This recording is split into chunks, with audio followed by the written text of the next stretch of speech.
মোংলা বন্দরে দীর্ঘদিন ধরে পড়ে থাকা ৩৭টি দামি গাড়ি অবশেষে নিলামে তুলছে কাস্টম কর্তৃপক্ষ। আগামী ৩০ সেপ্টেম্বর এই বিলাসবহুল গাড়িগুলো নিলামে তোলা হবে।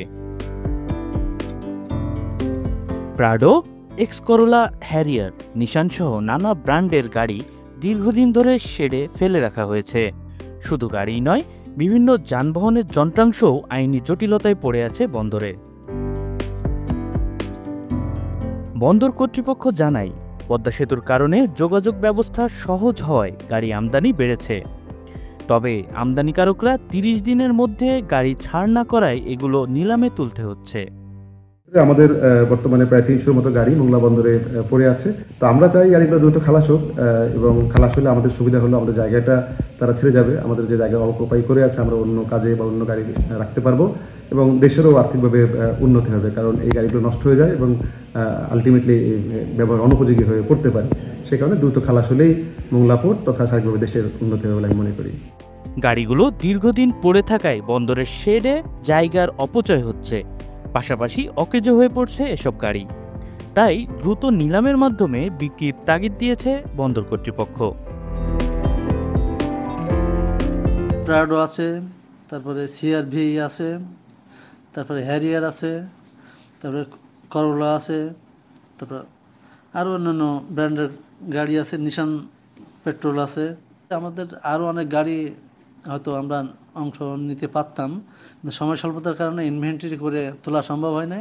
আগামী অকশন থেকে আমরা আরও অনেক পর্যাপ্ত পরিমাণ ক্যাটালগ তৈরি করে গাড়ি এবং অন্যান্য পণ্যের নিলাম অনুষ্ঠান করতে পারব বলে।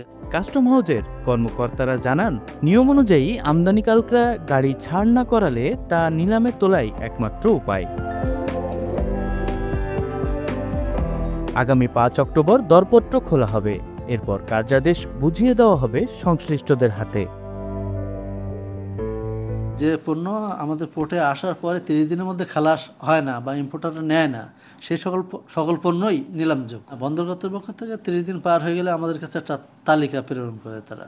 সেই তালিকার মধ্যে যারা ৩০ দিনের মধ্যে পণ্য খালাস হয় নাই, এই ধরনের পণ্যগুলো আমরা নিলাম ক্যাটালগভুক্ত করি, ইনভেন্টরি করি। ইনভেন্টরিতে যেগুলো কমপ্লিট হয় সেইগুলো নিলামে অন্তর্ভুক্ত করি, পর্যায়ক্রমে এগুলো সব অন্তর্ভুক্ত করা হয় নিলাম। এর মাঝে দেখা গেলো যে এই মাসেই হয়তো একটা গাড়ির জাহাজ এসেছে, গাড়ির জাহাজটা যখন ৩০ দিন পার হবে তখন সেগুলোও কিন্তু নিলামভুক্ত হবে। এটা কিন্তু পর্যায়ক্রমে সবসময় আসতেছে।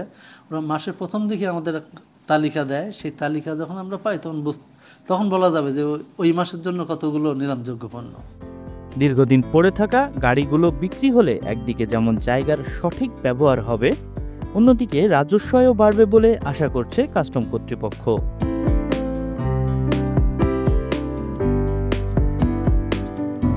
Desk report, channel 24।